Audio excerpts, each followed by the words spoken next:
Okay guys, I have a really special project I am really excited to share with you. We built a really awesome Christmas village display. It's something I have had on my Pinterest board for a couple of years, and we finally just got to work this weekend. So I am really excited to show you how to make your own really awesome Christmas village display. Here it is right behind me. We've got 5 tiers, a heavy log base, and then 4 slabs. And it was so much fun, and it's way easier than you think. So what you need is a chainsaw, some dried log to cut some slabs. Please use all the safety precautions necessary when you start that process, but I am going to share with you from start to finish how I made this super cute Christmas display village. Hi! So today in the garage, we are going to build a different display for our Christmas village. It's something we've wanted to do for the last couple years, and we're just before Thanksgiving, so why not prep for Christmas now? So we have this really cool 5-tiered little wooden platform, and we've got a 1¼ inch dowel in the middle. My husband took a log and then he sliced these sections for me and then drilled it out so that the dowel would go through. I'm going to show you how to decorate it, and then maybe it'll inspire you to show your Christmas village in a different way as well. 10 seconds. So the first thing that we're going to do is we are going to trace the design pattern on. We're going to put the log upside down, trace around it. That way we get a mirror image, and when we flip this felt, all of these little black marks won't be visible. So it is important to put it upside down from the side that you want to display. On like the little slab pieces, some of these are bowed up, so we want to make sure that the Christmas village is lifted up instead of tilting down. So you want to, this is my top part, I'm going to flip it upside down, trace, cut it out, and that way when I flip it back, I can take the piece that has the marker on it and flip that upside down, and it'll cover and it won't show through, and it makes it look so much nicer and cleaner. Properly. Okay, the first thing that we need to do is we are gonna do a snow felt cover over the top of each one of these. So we have the wood slabs on top, and we're gonna trace it out and then get it cut.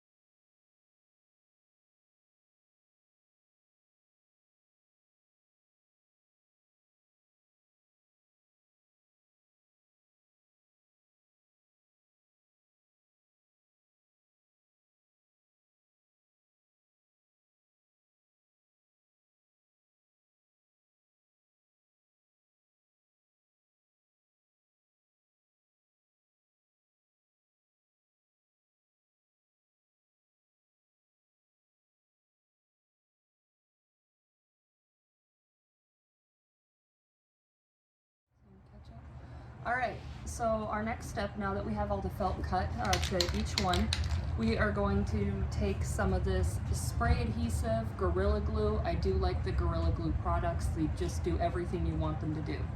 And shake it up like it's a can of spray paint.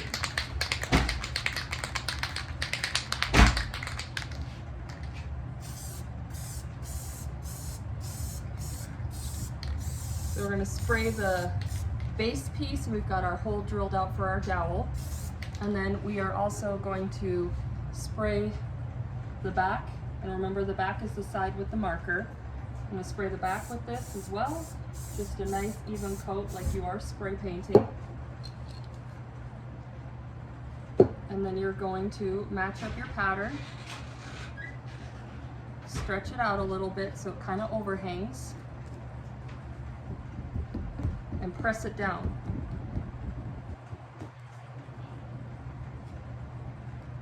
Don't make it tight there too, that'll be good. Yes. Just like so, and we're going to continue to repeat the process with the rest of the slabs.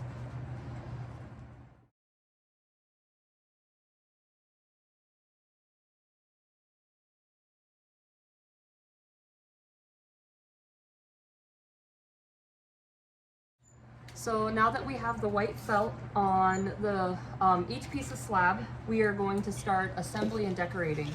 So first thing that we're gonna do is we're gonna put in our, well actually no, back up. We are not gonna put in our wooden dowel quite yet because we decided we are gonna decorate the base of this with some faux pine garland. We're gonna staple that to the bottom, and we're only gonna do the bottom with that, I think. And we're just gonna hand staple as opposed to a pneumatic or air stapler.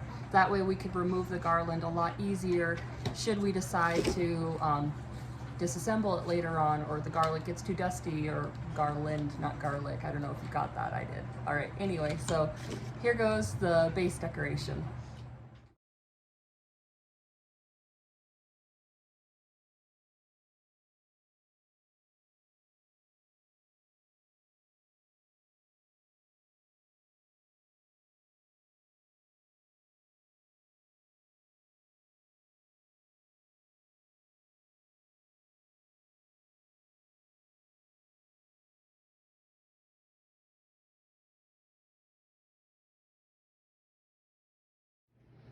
All right, so we're ready for the next step of our decoration. What we thought would be smart is to unwrap our Christmas village, just to kind of give you an idea of all the little pieces we're working with.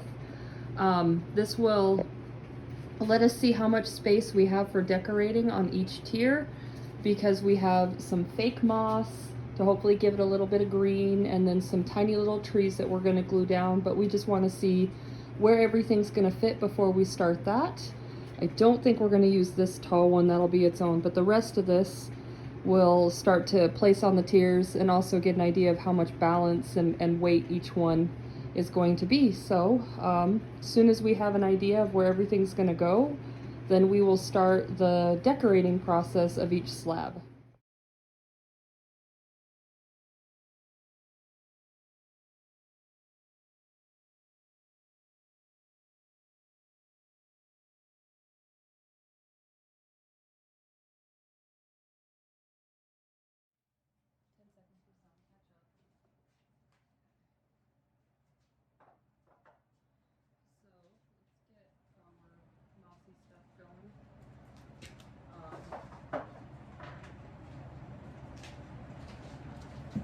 So it is a good thing that we tried out just staging and setting everything down, because what it made us come to the realization of is we're just gonna have to build this tier by tier.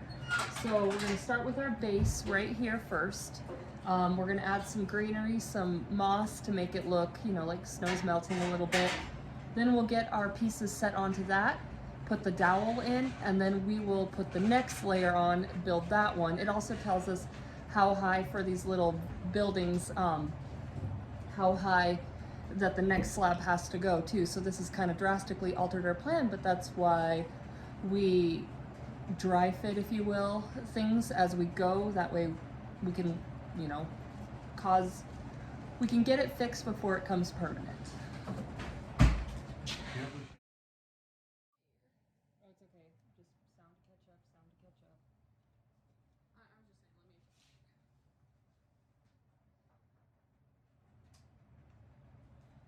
Okay, so we are gonna start gluing down some of this Spanish moss. We just got this from Walmart. It was like $6.99.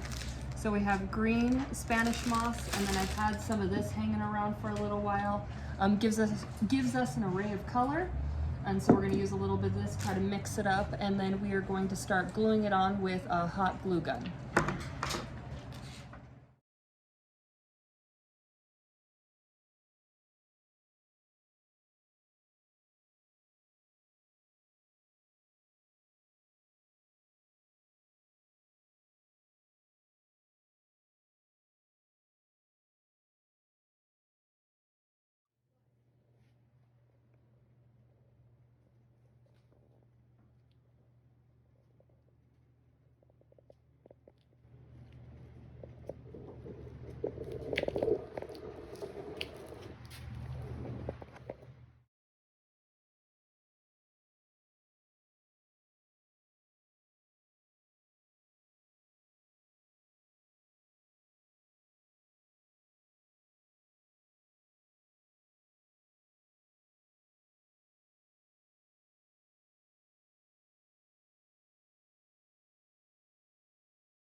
Action. You're so obnoxious.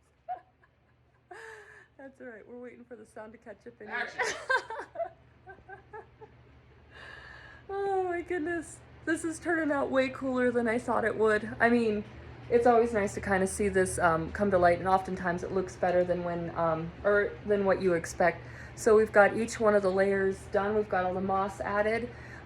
We took all the pieces off and we kept them grouped together. So here's tier, the top tier, second tier, third tier, the fourth tier, and then we have the fifth tier, the very bottom right here. So we kept them grouped together. Everything kind of has a moss outline, but once we get it inside and situated against the wall, we'll be able to put everything back and have it facing a way that just kind of lets everything be on display. So now I'm gonna go through and just add a little extra fun detail. I have some old confetti, and you may have seen me sprinkling it in one of the time lapses, but just we made little mason jar snowmen a couple years ago. So I'm gonna use some of this little snow confetti and then go over the top of some of this moss here too, just try to make it look a little more winter wonderlandy. And then while I'm doing that, my husband is gonna start wrapping some lights. We got some, well, they're kind of bougie. I'm so excited about them. We have these Beats lights that are supposed to sync up to your music. So it's gonna be interesting to see how this turns up. Just picked this package up at Walmart today. So I will share that with you as we go.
And there you have it. Thank you for watching my video on how you do a homemade, different, unique Christmas display. I hope you enjoyed watching as much as I enjoyed making it, and I hope it inspires you to get out there and get creative.